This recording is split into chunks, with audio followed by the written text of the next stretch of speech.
Hey guys, welcome back to Zero Taste, and today we're going to be diving into the top 5 best pieces of equipment with passive effects in Elden Ring. In Elden Ring, you have a maximum of 10 active slots at all times, 2 for weapons, 4 for armor pieces, and up to 4 talisman slots. So why not make the most out of every slot and gain an edge with some seriously cool passive effects? Now I've covered passive armor effects before, but today we're going beyond just the underrated ones. We're talking about the best passive armor effects out there. There are passives available in every armor category, but headgear in particular offers some of the best benefits, since headgear is already the least impactful armor category. So without further ado, let's jump right in.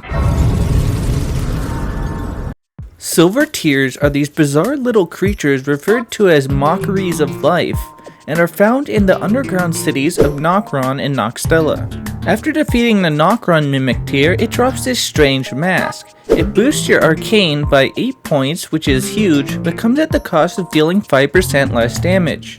The Silvertear mask is perfect if you're looking to use arcane intensive weapons or incantations, or if you just want to farm with an increased item discovery.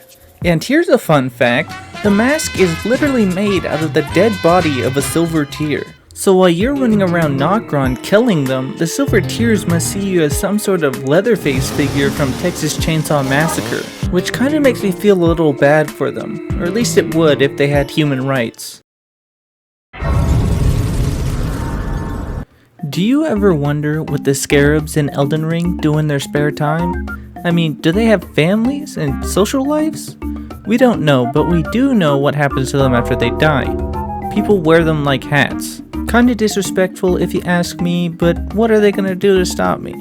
There are 5 Scarab helms in the game, but only 3 of them are actually worth using, so you can leave. The 3 remaining decrease FP consumption at the cost of a decrease to your damage negation. The usefulness of these really just depends on your situation, as a 15% reduction in FP cost is significant, but with around 5% more damage taken, it comes at a cost. How good do you guys think the Imp's Head game is? I mean, they got some pretty trippy heads, and I want to meet the guy who sculpted them. What did you guys think I was talking about? There are 6 Imp Head versions in the main game, and they each give a passive buff of 2 to a given stat. There are 3 that I think that are actually worth grabbing, which are the Cat, Fanged, and Wolf, which buff intelligence, strength, and endurance. The other ones are also kind of okay, but by the time you're able to get them, the buff of +2 just isn't as great as it is in the early game. These are more of an early game addition to help you deal a bit more damage or meet stat requirements, but I still think that they're worth mentioning because they have no negative side effects. I have covered the Raptor's black feathers previously on my channel, but it's simply too good to leave off this list. The Raptor's black feathers is found in a chest behind a illusionary wall in the Sage's cave. This robe was crafted by the assassins of Ravenmount and increases jump attack damage by 10%, and if combined with the Claw Talisman, you get a total buff of 26.5%. One weird thing about this armor is that it's based off the bandit's garb, but for some reason, despite it having the added cloak, there's no increase to its damage negation. You may be thinking that, well, that's obvious because you only added a cape, but FromSoft thinks that capes are very important to damage negation.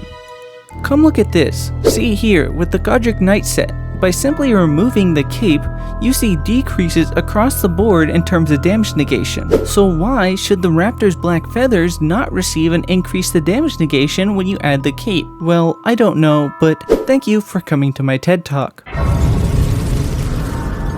I'm gonna say something controversial, so get ready and hold on to your socks. Doing more damage is cool. I know, it's a really hot take, and here are your socks by the way. In the world of high damage numbers, you need to make use of every buff you can, so why would you ever wear a dumb helmet when you can don the mask of a champion? The Black Dumpling gives you a 10% increase to all damage whenever the wearer suffers from madness, and lasts for 60 seconds. You can get the Black Dumpling by farming it off the Albinarics that try and get sloppy with your neck. Unfortunately, it has a low drop rate of 0.5%, so it may take a while, but the damage just might be worth it. Let me know in the comments how many of these armor pieces that you've used. I've got some exciting videos coming up, including one where I stay in Limgrave and see how much of the game I can experience. If you enjoyed this video, then give it a like and check out my last video, which should be on screen right now.